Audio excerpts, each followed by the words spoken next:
ఉపరాష్ట్రపతి అభ్యర్థుల రెండు పక్షాలు ఏవైతే ఇండియా కూటమి ఎన్డీఏ కూటమి ఉందో ఈ రెండు పక్షాలకు సంబంధించినటువంటి అభ్యర్థులను ఖరారు చేసిన ఆయా పక్షాలు జగదీష్ ధన్ఖడ్ అర్ధాంతర రాజీనామాతోటి ఏర్పడ్డటువంటి ఖాళీని భర్తీ చేయడం కోసం ఎన్నికల సంఘం నోటిఫికేషన్ విడుదల చేసింది. అందులో భాగంగా ఇండియా కూటమి నుంచి రెడ్డి సామాజిక వర్గానికి సంబంధించినటువంటి బి సుదర్శన్ రెడ్డిని, అలాగే ఎన్డీఏ కూటమి నుంచి బీసీ సామాజిక వర్గానికి సంబంధించినటువంటి రాధాకృష్ణన్ను ఎంపిక చేయడం జరిగింది.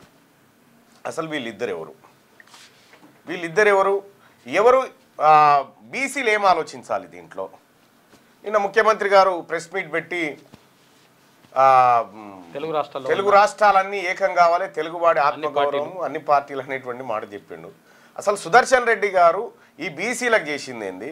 సుదర్శన్ రెడ్డి గారి అభ్యర్థిత్వాన్ని ఇండియా కూటమి ఖరారు చేసినటువంటి నేపథ్యంలో రాహుల్ గాంధీ గారు చెప్తున్నటువంటి జిత్నే ఇస్సేదారి ఉత్నే బాగేదారి అనేటువంటి మాటలకు ఎంతవరకు అర్థం వచ్చింది, ఎంతవరకు సామాజిక న్యాయం అమలు పాటిస్తూ ఉన్నది అంటే ఈ అన్ని అంశాలు కూడా ఒకసారి చర్చ పెట్టుకుందాం. క్లియర్గా జస్టిస్ బి సుదర్శన్ గారు, జస్టిస్ బి అంటే బాలకృష్ణ సుదర్శన్ రెడ్డి ఆయన రెడ్డి సామాజిక వర్గానికి సంబంధించినటువంటి వ్యక్తి. ఉస్మానియా యూనివర్సిటీలో లా చేసిండు, హైకోర్టులో ప్రభుత్వ న్యాయవాదిగా వాదించిండు, ఆ తర్వాత హైకోర్టు జడ్జిగా అయిండు, ఆ తర్వాత సుప్రీంకోర్టుకి ఎలివేట్ అయిండు. సో ఆయన కొలీజియంలో కూడా పనిచేసిండు.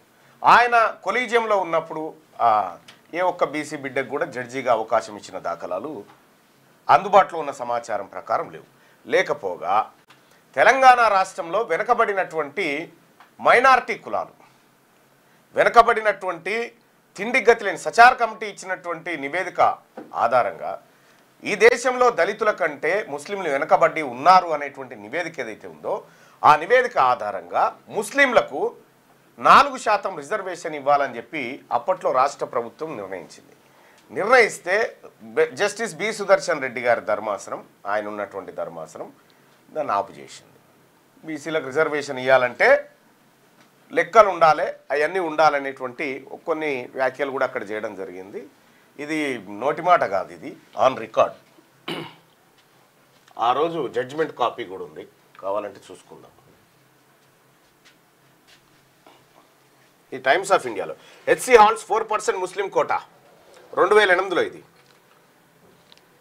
ఏపీ హైకోర్టులో ఇది జరిగింది. దీంట్లో ఒక ధర్మాసనం ఉంది, ఆ ధర్మాసనంలో వీళ్ళందరూ ఉన్నారు. అంటే బీసీల రిజర్వేషన్ విషయం, బీసీలకు మంచి జరుగుతుంది అనేటువంటి మాటను ముఖ్యమంత్రి గారు చెప్తా ఉన్నారు కదా, అందుకోసం అని చెప్పి ఇక్కడ ఒక్కసారి మనం ఎవరి వైపు నిలబడాలి, తెలంగాణ రాష్ట్రంలో లేకపోతే ఉమ్మడి ఏపీలో ఉన్నటువంటి ఎంపీలంతా సరే, దీంట్లో రాజ్యసభ లోక్సభ ఎంపీలకు మాత్రమే అవకాశం ఉంటుంది, ఓటేసేటువంటి అవకాశం ఎమ్మెల్యేలకు ఉండదు. ఒకవేళ నాకు కనుక అవకాశం ఉంటే నా ఓటు బీసీ బిడ్డకి వేస్తుంటే, నేను రాధాకృష్ణన్కి వేస్తుంటే, ఏదన్నా పార్టీ ఎందుకు వేస్తుంటే అని అంటే, అరే పెన్ ఏమైందా,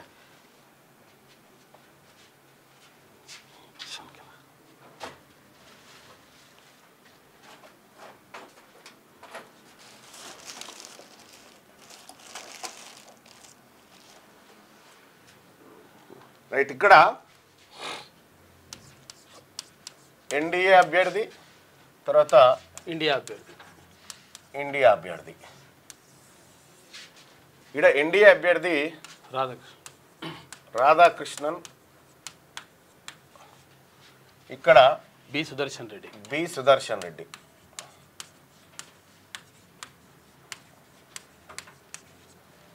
ఇక్కడ ఈయన బీసీ సామాజిక వర్గం, ఈయన ఓసీ సామాజిక వర్గం.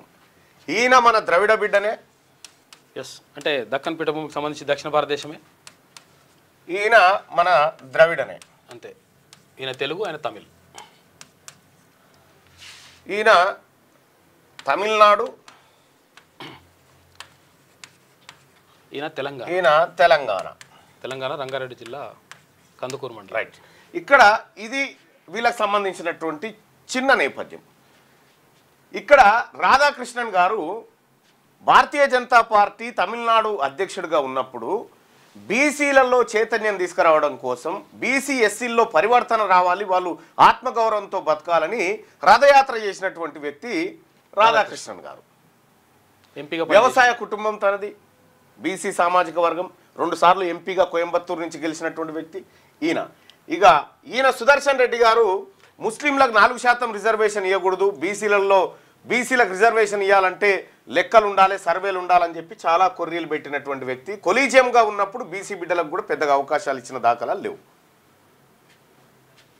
సుదర్శన్ రెడ్డి గారిది ఇది. ఇప్పుడు ఈ అంశాన్ని, ఈ ప్రొఫైల్ని ముందట పెట్టుకొని మరి ఇప్పుడు ముఖ్యమంత్రి గారు ఏం చెప్తా ఉన్నాడు? ముఖ్యమంత్రి గారు చెప్తున్నటువంటి మాట ఏంటంటే, తెలుగువాడు ఎవడు ఆత్మగౌరవం?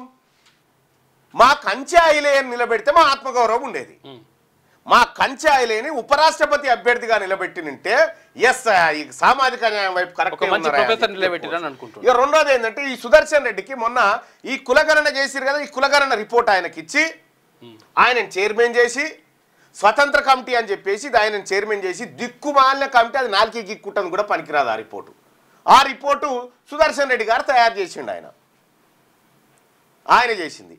ఇక్కడ ఉపరాష్ట్రపతి స్థానంలో బీసీ బిడ్డ కూర్చుంటే ఎట్లుంటుంది, రెడ్డి బిడ్డ కూర్చుంటే ఎట్లుంటుంది?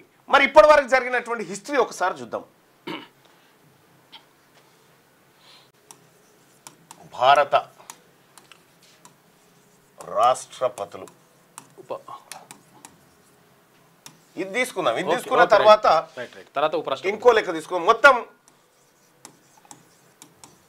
15 మంది ఇప్పటి వరకు రాష్ట్రపతులు 15 మంది రాష్ట్రపతులు. ఈ 15 మంది రాష్ట్రపతుల జాబితాను కనుక మనం ఒక్కసారి పరిశీలిస్తే మనకు కొన్ని లెక్కలు అర్థమవుతాయి.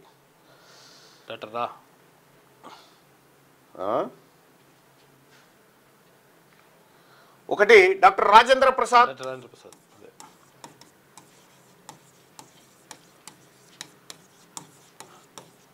డాక్టర్ సర్వేపల్లి రాధాకృష్ణన్, ఈయన బ్రాహ్మణ. రెండోది డాక్టర్ సర్వేపల్లి రాధాకృష్ణన్,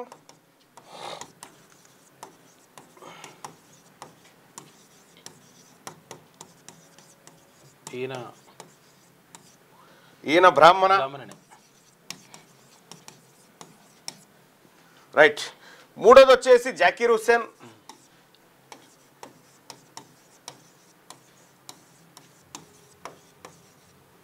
ఈయన ముస్లిం. తర్వాత నాలుగోది వచ్చేసి వివి గిరి.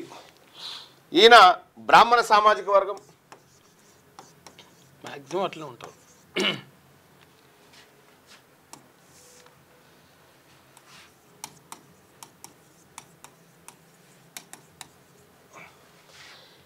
ఇక ఐదోది ఫక్రుద్దీన్ అలీ అహ్మద్.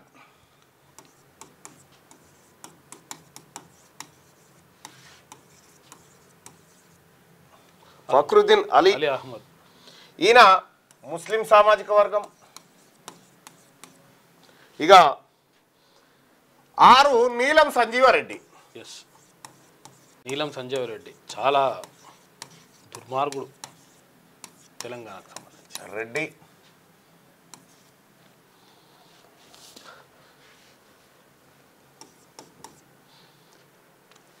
ఈయన ఈ సమయంలో రాష్ట్రపతి కావడం కోసం ముఖ్యమంత్రి పదవిని ఇడిచిపెట్టి ముఖ్యమంత్రి ప్లేస్లో ఒక దళిత సామాజిక జరిగింది కాపాడు, నేను మళ్ళీ వచ్చేదాకా అని చెప్పి అటు పోయి మళ్ళీ ఇటు వచ్చాడు. దామోదర సంజయ్ ఇచ్చిపోయాడు. దాని పెద్ద కథలు. ఇక జైల్ సింగ్, ఈయన సిక్కు. 8వది రామస్వామి వెంకట్రామన్, ఆర్ వెంకట్రామన్.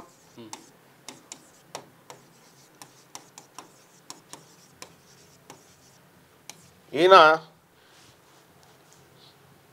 బ్రాహ్మణ.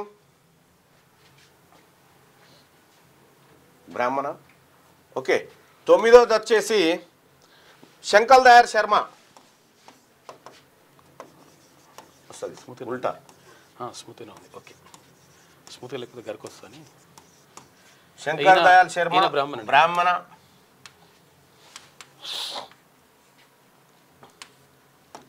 పదోది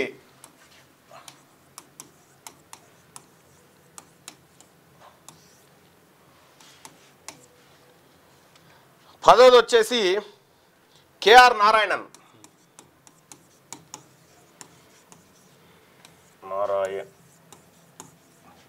దళితుడు.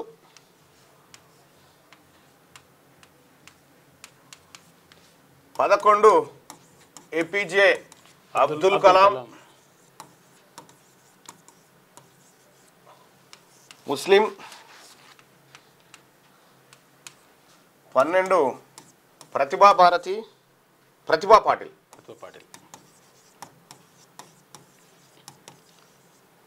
ఈమె మరాఠా సామాజిక వర్గం. మరాఠా. తర్వాత 13 ప్రణబ్ ముఖర్జీ, ఈయన బ్రాహ్మిన్.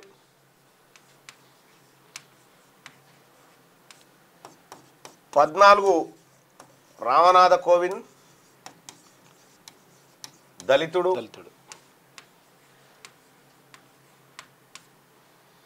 15 ద్రౌపది ముర్ము, ఆదివాసీ బిడ్డ. ఎస్టీ సంతాల్ సామాజిక వర్గానికి సంబంధించి. ఇక్కడ 15 సార్లు రాష్ట్రపతికి ఎన్నికలు జరిగితే ఒక్కసారి కూడా బీసీ రాష్ట్రపతి కాలేదు ఈ దేశానికి. ఒక్కసారి కూడా. పోనీ ఉపరాష్ట్రపతులలో అయ్యిరా, ఇప్పటి వరకు 14 సార్లు ఉపరాష్ట్రపతి ఎన్నికలు జరిగినాయి. ఈ ఉపరాష్ట్రపతులు ఎవరో చూడరు. ఇంకా మ్యాక్సిమం అందులో ఓసీలో ఉన్నారు. ఇప్పుడు ఇందాక ఉపరాష్ట్రపతి ఎన్నికలు చూడరు. ఉపరాష్ట్రపతులకు సంబంధించినటువంటి జాబితా కనుక మనం ఒకసారి చూస్తే సర్వేపల్లి రాధాకృష్ణ మొట్టమొదటి ఉపరాష్ట్రపతి, రెండవ రాష్ట్రపతి సర్వేపల్లి రాధాకృష్ణన్. సెకండ్ టైం రాష్ట్రపతి అయ్యింది. తర్వాత ఈయన బ్రాహ్మణం.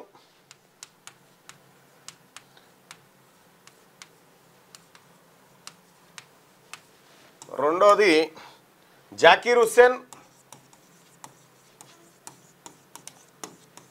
ముస్లిం.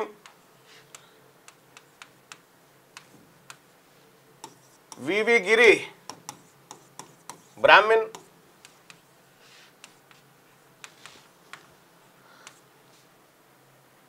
బీడి జెట్టి,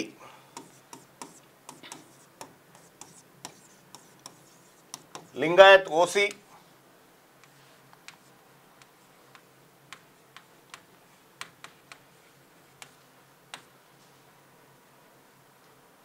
గోపాల్ స్వరూప్ పాఠక్,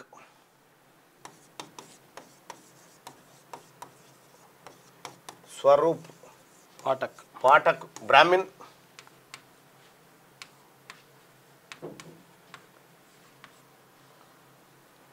ఆరు హిదాయతుల్లా, మహమ్మద్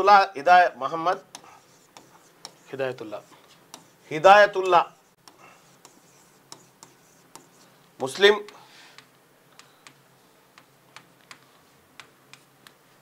ఆర్ వెంకట్రామన్,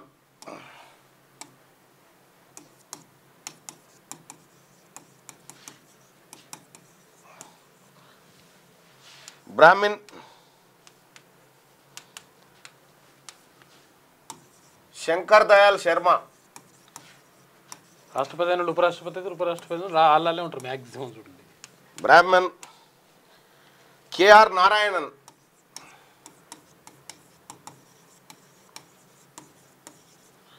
దళితుడు.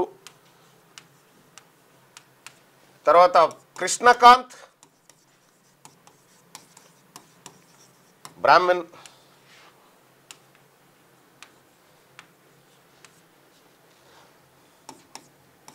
బి షెకావత్, రాజ్పుత్.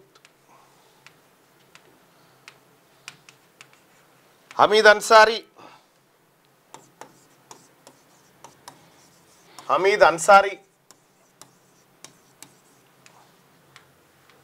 ముస్లిం వెంకయ్య నాయుడు కమ్మ జగదీష్ ధన్కడ్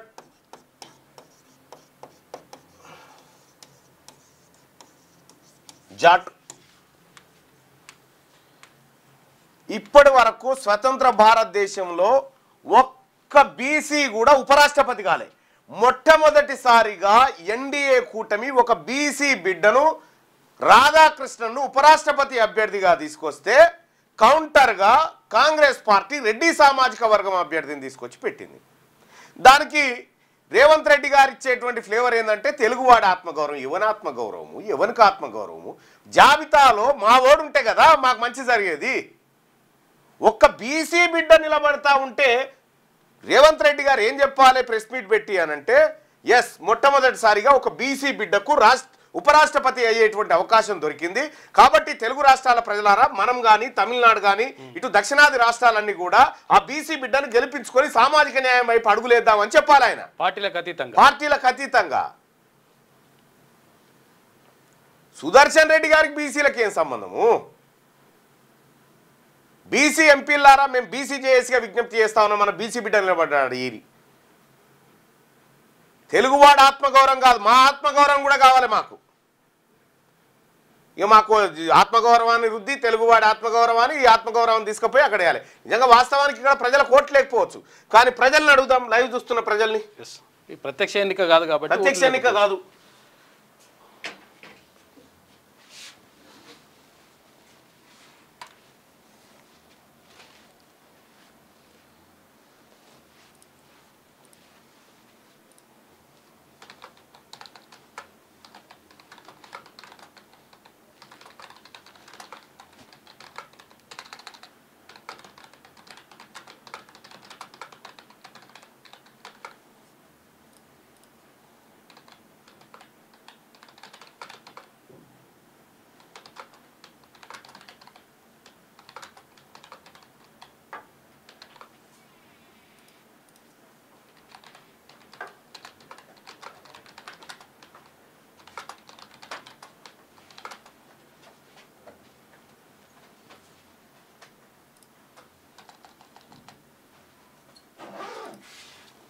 రైట్, మొట్టమొదటిసారిగా ఒక బీసీ బిడ్డకు అవకాశం వస్తే మీకు ఓటు గనక ఉంటే ఉపరాష్ట్రపతిగా ఎవరికి ఓటేస్తారు? మీకు ఓటు లేదు, కానీ ఒకవేళ ఉంటే ఈ ఇద్దరిట్లలో రాధాకృష్ణన్ బీసీ అభ్యర్థికి వేస్తారా, సుదర్శన్ రెడ్డికి వేస్తారా? మీ అభిప్రాయాన్ని తెలియజేయండి దయచేసి. బరాబర్ ఉపరాష్ట్రపతిగా బీసీ బిడ్డ ఉండాలా? ఎందుకు మరి ఇప్పుడు మాట్లాడుతూ ఉన్నావు కదా ఆత్మగౌరవం అని, బీసీ సామాజిక న్యాయం అని. ముఖ్యమంత్రి గారు, నీ నియోజకవర్గాన్ని ఒకసారి చూద్దాం, మీ నియోజకవర్గాన్నే ఒకసారి చూద్దాం సార్. ఏ పార్టీ మీరు బీసీలకు అవకాశాలు కల్పిస్తూ ఉన్నారు, ఏ పార్టీ ఏం చేస్తూ ఉన్నారో కొడంగల్ నియోజకవర్గంలో, కొడంగల్ నియోజకవర్గం చూద్దాం.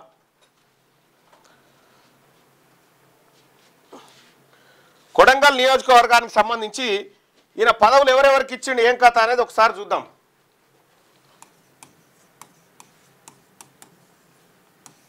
కొడంగల్, ఇక్కడ ఈయన సొంత జిల్లాల వికారాబాద్లో ఒక్క బీసీకి కూడా అవకాశం ఇవ్వలే ఎమ్మెల్యేగా పోటీ చేయడానికి. ఒక్క బీసీకి ఇవ్వలే ఎమ్మెల్యే, నో బీసీ ఈయన జిల్లాలో. ఏది వికారాబాద్ జిల్లా. నామినేటెడ్ పోస్టుల సంగతి చూద్దాం. ఎంపీలు ఎవరెవరు ఉన్నారయ్యా? ఎంపీ పదవులు ఎవరెవరికి ఇచ్చిండు?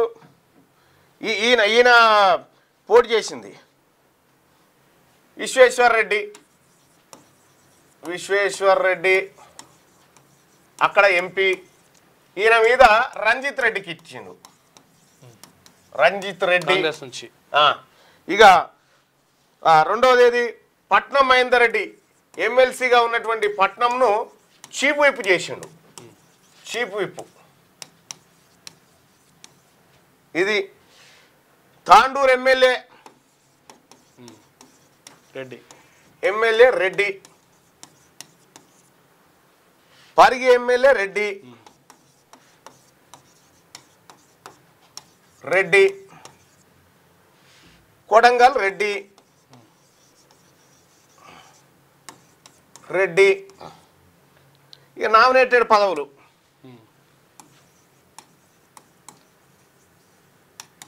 Nominated police housing welfare corporation Gurunath Reddy,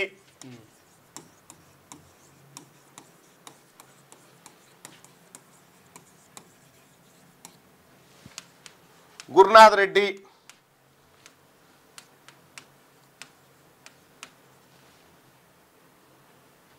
Vaishya corporation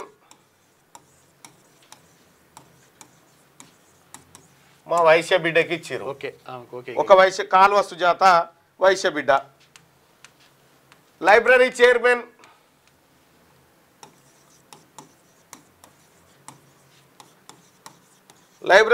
ఎవరికి ఇచ్చినావా? Library chairman Rajesh Reddy.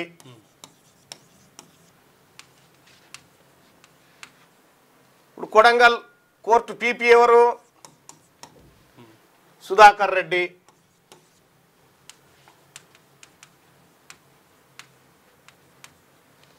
DCC ఎవరు? రామ్మోహన్ రెడ్డి.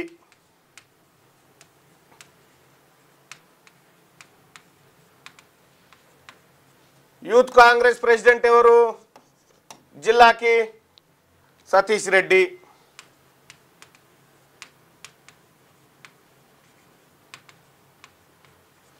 ఎన్ఎస్టిఐ ప్రెసిడెంట్ ఎవరు? ఈ జిల్లాకి జైపాల్ రెడ్డి.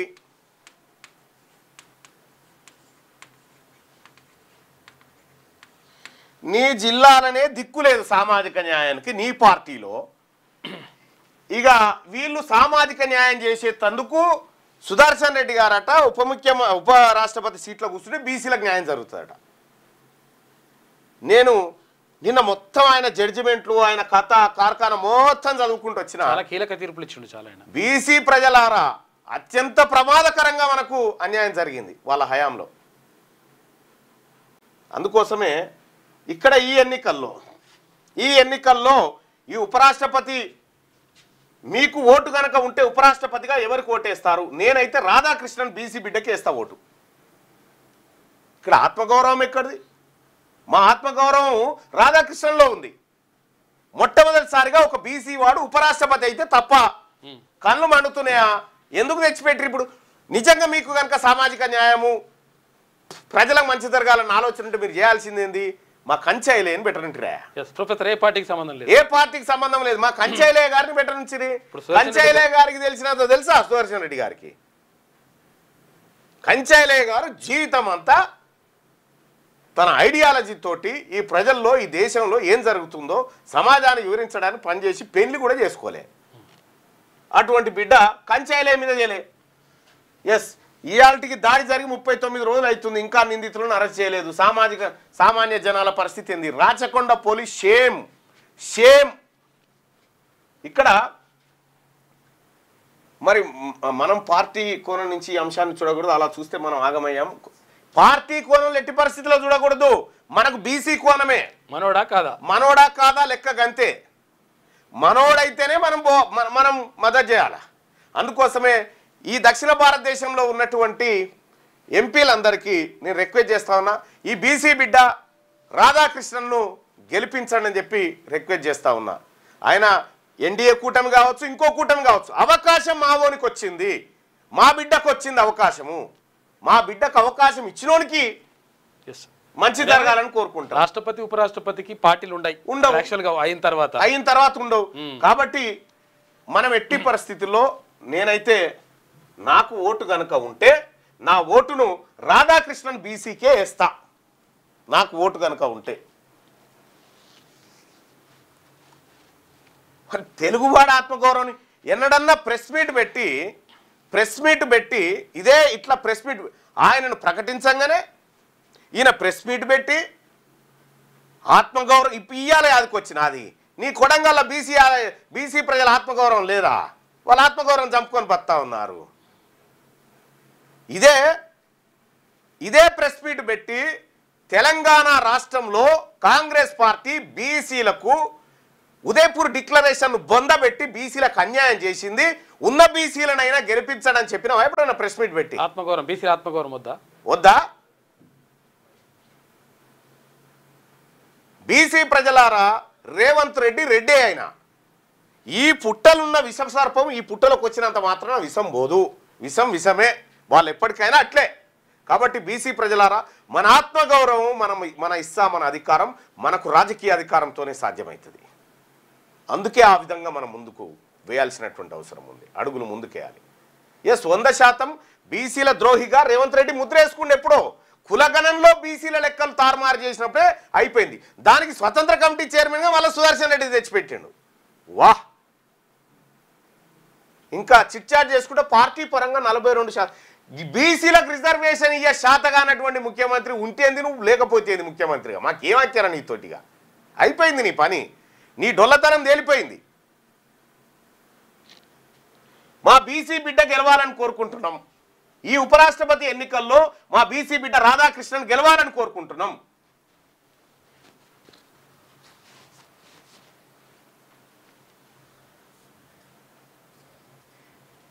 ఇది వాళ్ళు చేసిందే.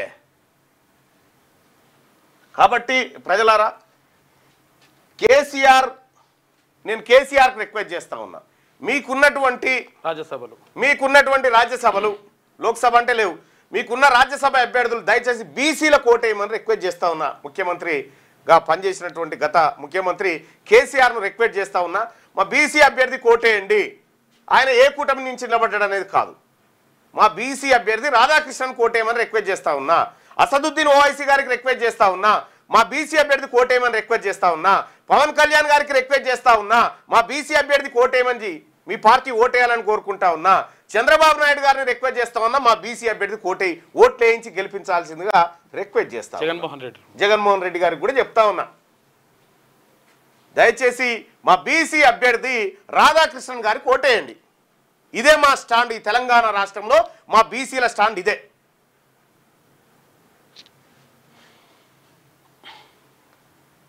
ఇంకా ఉపరాష్ట్రపతి అభ్యర్థికి కంచాయిలే పనికి రాలేదా? కంచాయిలే ముఖమా మీ అందరిది? వాళ్ళ తార స్టఫ్ లేదు, బిఫ్ లేదు, అబ్బా ఉత్తదే బ్లఫ్. అందుకోసమే ప్రజలారా, ఓట్లు మన దగ్గర ఉన్నాయి, ఆడని ఏం డ్రామా ఆడతారో. ఈ 42% రిజర్వేషన్ ఇవ్వకుండా మీరు లోకల్ బాడీకి రావి, బీసీలం చెప్తాం. అప్పుడు పార్టీ తరఫున వీటి తరఫున ఏం అవసరం లేదు, మీ పని రిజర్వేషన్ అవసరం లేదు. అట్లయితే ఇప్పుడు ఏం చేయాలన్నట్టు, మీ లక్ష్యం పూటకోసారి మారొద్దా అన్న అని చెప్పని అంటుడు. ఒక విషయం, మా బీసీ బిడ్డ కోటేయమని మారినది అంటే రెడ్ల కోట్లేయన్నా, మేము రెడ్ల కోట్లేయమని చెప్పాలే మేము.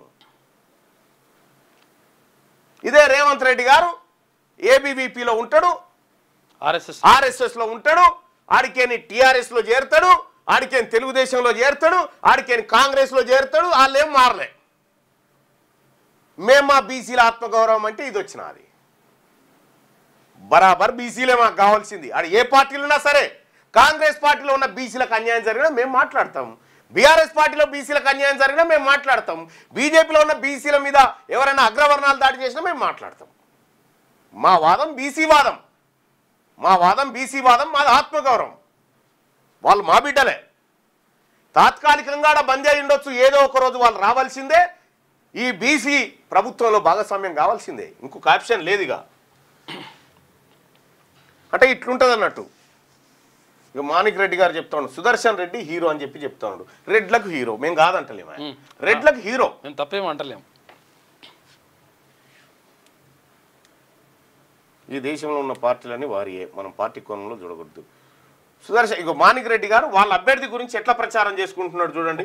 సుదర్శన్ రెడ్డి కష్టపడుతున్నాడు, ఇతను కమిట్మెంట్ ఒప్పుకోవాలి. ఆయన వర్గం కోసం, ఆయన రెడ్డి జాతి కోసం ఆయన కామెంట్ పెట్టుకుంటున్నాడు, ఆయన ఒప్పుకోవాలి. గ్రేట్. అసలు అట్లా వేయాలి. అసలు బీసీలు మరి మీరు పెట్టుకోరేందయ్యా, మేము పెట్టుకుంటున్నాం అని చెప్పి చెప్తా ఉన్నారు కదా. ఈ బీసీలు మీరు దమ్ముంటే మీరు రాధాకృష్ణన్ పేరు పెట్టుకోండి అని చెప్తా ఉన్నారు కదా. సోయుడాలంటారు. మనకి ఏది లేదు, వట్టిగానే ఏం చెప్తున్నాం, ఏమీ కాదు. మళ్ళా కొంతమంది ఇక బీసీలకు వీళ్ళేదో మంచి చేస్తున్నట్టుగా, ఏదో యాక్టింగ్ చేస్తున్నట్టు వాని యువసేన వీని యువసేన పెట్టుకొని పబ్బం గడుపుకుంటుంది తప్ప ఇంకోటి లేదు. ఈసారి బీసీలమంతా ఒక్కటై బీసీ గలం వినిపిస్తా ఉన్నాము, బీసీ ప్రజలమంతా ఒక్కటే వినిపిస్తా ఉన్నాము. మీకు సహజంగానే అది జీర్ణం కాదు. మాణిక్ రెడ్డిని మనం ఎందుకు అనాలి? మన అభ్యర్థి గొప్పతనం చెప్పండి. ఆయన అభ్యర్థిని ఆయన బలపరచుకోండి. బీసీ అభ్యర్థిని బీసీ చెప్పుకోండి. తప్పేముంది, ఆయన ఇష్టం. అది ఆయన ఇష్టాన్ని మనం ఆయన అభిప్రాయాన్ని గౌరవించాలి. మన అభిప్రాయం ఏందో కూడా మనం పెట్టాలి కదా, తెలుస్తుంది. ఆయన అభ్యర్థిత్వానికి సంబంధించి అది, ఈయన అభ్యర్థిత్వానికి సంబంధించి ఇది. సో ఇక్కడ ఉపరాష్ట్రపతి ఎన్నికల్లో ఉపరాష్ట్రపతిగా ఒక్క బీసీ లేడు. స్వాతంత్రం వచ్చినప్పటి నుంచి రాష్ట్రపతిగా ఒక్క బీసీ లేడు. ఉపరాష్ట్రపతిగా లేడు, రాష్ట్రపతిగా లేడు. ఇంకేడున్నాడు? అందుకోసమే బీసీ బిడ్డ ఏం బయటోడు కాదే, మన ద్రవిడ బిడ్డనే కదా, మన తమిళనాడే కదా, మన ద్రవిడ బిడ్డనే కదా, దక్షిణ భారతదేశమే. ఇక్కడ మన రక్తం దాగిన వాళ్ళకంటే వాళ్ళు నయం కాదా బీసీలు? తమిళనాడులో లీడర్లకు ఉన్న బీసీ కమిట్మెంట్ ఇక్కడ ఉన్నటువంటి సుదర్శన్ రెడ్డి గారు ఉంటే నిజంగా ఉపరాష్ట్రపతి స్థానంలో కూర్చుంటే బీసీలకు బిల్లు అమలు కానిస్తాడా? వాళ్ళు కొన్ని సందర్భాలు వస్తే స్టాలిన్ కూడా ఆయనకు సపోర్ట్ చేస్తారు. అట్లుంటది. స్టాలిన్ కూడా సపోర్ట్ చేస్తాడు అవసరమైతే సందర్భాలు వస్తే అట్లుంటది. నేనేమంటున్నంటే మా బీసీ అభ్యర్థి మనలో ఇప్పుడు వచ్చిన చైతన్యం అలాగే ఉంటే ఖచ్చితంగా వచ్చి తీరింది. తెలంగాణ రాష్ట్రం బీసీలు మీరు రాసి పెట్టుకోండి. 2028 నాడు వీళ్ళంతా చిత్తు కొట్టుకపోతారు. ఈ బీసీలను ఇన్ని రోజులు అనగదొక్కుతున్నటువంటి వాళ్ళంతా చిత్తు కొట్టుకపోతారు. ఆ రోజు దగ్గరలోనే ఉంది. ఆ కథ జరుగుతుంది. ఇక పత్రికలలో మీ అందరికి తెలుసు, మన తెలుగు బిడ్డ, మన ఆత్మగౌరవం, మన రైతు కుటుంబం, అంచెలంచె ఇవన్నీ డ్రామాలు ఉంటాయి. అసలు విషయం ఇది. మనం బీసీల వైపు. రైట్. మిగతా వార్తలన్నీ సుదర్శన్ అన్న ఇంకోసేపు. రైట్. నీ కోరిక మేరకు విపక్షాల ఉపరాష్ట్రపతి అభ్యర్థి జస్టిస్ సుదర్శన్ రెడ్డి. కాంగ్రెస్ అధ్యక్షుడు మల్లికార్జున ఖర్గే వెల్లడి. వెంకయ్యనాయుడు తర్వాత పోటీ పడుతున్న రెండో తెలుగు వ్యక్తి. అయ్యా మీ తెలుగు అనేటువంటి మాట, ఈ ఆత్మగౌరవం, ఈ బంజేరు నాయన, ఈ బంజేరి, ఈ సెంటిమెంట్ తో మమ్మల్ని అన్న లాగి మీరు గద్దెలెక్కు. కంచాయిలే కూడా తెలుగు ఆయనే కదా. 3 దఫాలుగా ప్రతిపక్షాల అభ్యర్థులు దక్షిణాది వారే. ఉపరాష్ట్రపతి ఎన్నికల్లో ప్రతిపక్షాల ఉమ్మడి అభ్యర్థిగా జస్టిస్ బి సుదర్శన్ రెడ్డిని ఏకగ్రీవంగా ఎంపిక చేశారు. కాంగ్రెస్ అధ్యక్షుడు మల్లికార్జున ఖర్గే మంగళవారం మధ్యాహ్నం ఢిల్లీలో ఈ విషయాన్ని ప్రకటించారు. ఆయన తన నివాసంలో ప్రతిపక్ష పార్టీల వారితో చర్చించిన తర్వాత ఎన్సీపీ అధ్యక్షుడు శరద్ పవార్, సిపిఎం ప్రధాన కార్యదర్శి ఎంఏ బేబీ, టీఎంసీ రాజ్యసభ పక్ష నేత ఒబ్రేన్, డిఎంకే ఎంపీ కనిమొల్లిలతో కలిసి విలేకరుల సమావేశంలో మాట్లాడారు. అన్ని ప్రతిపక్ష పార్టీలు ఒక్క పేరుపై పోటీ చేయడానికి నిర్ణయించడం ప్రజాస్వామ్యంలో పెద్ద విజయం. ప్రజాస్వామ్య రాజ్యాంగం ప్రమాదంలో పడినప్పుడు ప్రతిపక్షాలు ఏకమై అన్యాయానికి వ్యతిరేకంగా పోరాడతాయని, అందుకే ఈ ఎన్నికల్లో ఒక మంచి అభ్యర్థిని నిలబెడుతున్నాం. జస్టిస్ బి సుదర్శన్ రెడ్డి దేశంలో పేరొందిన ప్రగతిశీల న్యాయకోవిదుడు అని చెప్పి ఆయన. సుదర్శన్ రెడ్డి గుణం మంచిది కావచ్చు, కులం మంచిది కాదు కదా. వాళ్ళ వల్లనే కదా మాకు ప్రమాదం జరిగింది ఈ తెలంగాణ రాష్ట్రంలో. వాళ్ళ వల్లనే కదా మాకు అవకాశాలు లేకుండా పోయినాయి బీసీలకు. కాబట్టి నిన్ను కులం కోణంలోనే చూస్తాం. మిమ్మల్ని కులం కోణంలోనే చూస్తాం. జస్టిస్ సుదర్శన్ రెడ్డి విజయానికి తెలుగు రాష్ట్రాలు ఏకమవ్వాలి. అబ్బా ఎంత ఆపద మీద ఏర్పాటు చేసిన. ఎన్నడైనా బీసీలకు సంబంధించి బీసీ అభ్యర్థులు గెలవాలని ఎన్నడన్నా ఒక్క ప్రెస్ మీట్ పెట్టినాడా? తిన్మార్మల్లన గెలవాలని ఒక్కటన్నా. ఈడ పోటీ చేస్తే, రెడ్లు పోటీ చేస్తే 3 సభలు హెలికాప్టర్ వేసుకొని తిరిగినటువంటి ముఖ్యమంత్రి ఈయన. తీన్మార్మలను ఓడగొట్టుమని కుట్రలు పన్నినటువంటి ఆయన ఈయన జస్టిస్ సుదర్శన్ రెడ్డి విజయానికి తెలుగు రాష్ట్రాలు ఏకమవ్వాలి. ఉపరాష్ట్రపతిగా ఆయన గెలిపించుకోవడం తెలుగువారిగా మన బాధ్యత. తెలుగువారిగా చంద్రబాబు, కేసీఆర్, ఓవైసీ, జగన్, పవన్ కళ్యాణ్, భాజపా ఈ నేతలు ఎవరైతే ఉన్నారో మీరు బీసీల పక్షపాతల, బీసీలకు వ్యతిరేకలా ఈ నేతలందరూ తెలుసుకోవాలి. ఈయనంటే ఓపెన్గా చెప్పేసి నేను రెడ్ల మనిషినే, నేను బీసీల మనిషినే కాదని చెప్పి ఆయన చర్యల ద్వారా ఆయన చెప్పేసుకున్నాడు. కాబట్టి ఇప్పుడు బీసీలకు ఉన్నదిగా. కాబట్టి జస్టిస్ సుదర్శన్ రెడ్డిని ఉపరాష్ట్రపతి అభ్యర్థిగా నిలపాలన్నది ఇండియా కూటమి నిర్ణయం. ఇది తెలుగు వారికి దక్కిన గొప్ప గౌరవం. ముఖ్యమంత్రి ముఖ్యంగా తెలంగాణ ప్రజల గౌరవ ప్రతిష్టలకు సుదర్శన్ రెడ్డి నియామకానికి సంబంధమే లేదు. మా ఆత్మగౌరవం ఈ తెలంగాణనే కాదు, ఈ భారతదేశంలో ఉన్న బీసీల ఆత్మగౌరవం రాధాకృష్ణన్ గారే. ఉపరాష్ట్రపతిగా రాధాకృష్ణన్ ఏకగ్రీవంగా ఎన్నుకుందాం. అధికార విపక్షాలకు భాజపాతో మేము కొట్లాడాల్సి వచ్చినప్పుడు సైద్ధాంతిక పరంగా ఆ రకంగా కొట్లాటని అది వేరు. సిద్ధాంత పరంగా నేరం చేస్తే ప్రధానమంత్రికి ఉద్వాసన. దీంతో సహా నేడు లోక్సభలో 4 కీలక బిల్లులు. జమ్మూ కాశ్మీర్కు రాష్ట్ర హోదా పునరుద్ధరణ.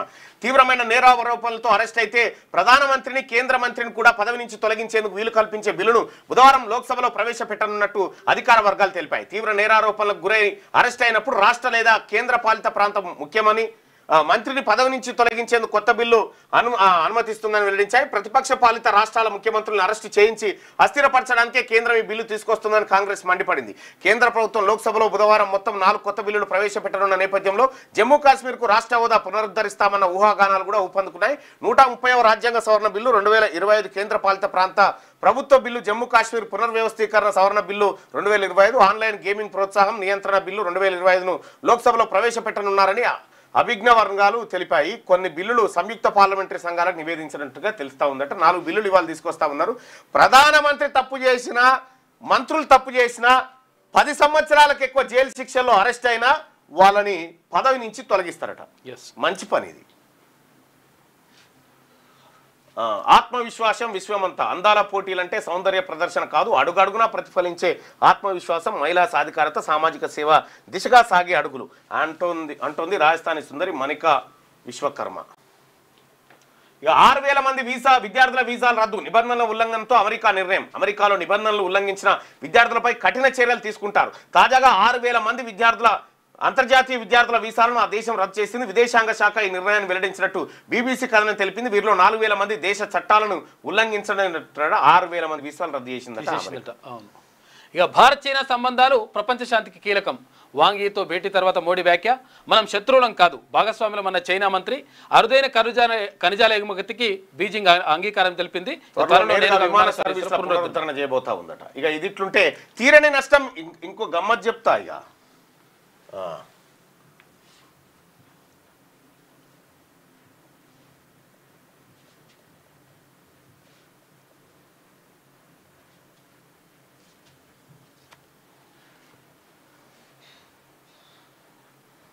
ఇగో ఐఏఎస్ ఆఫీసర్ షరతు కేసీఆర్ కాళ్ళు మొక్కిండు చూడు. ఇట్లా కాళ్ళు మొక్కించిన షరతును రిటైర్డ్ అయిపోయిన తర్వాత ఇప్పుడు రేవంత్ రెడ్డి గారు రెడ్కోకు చైర్మన్ చేసిండు. ఆయన రెడ్కో చైర్మన్ గా ఆయన నియమించాడు.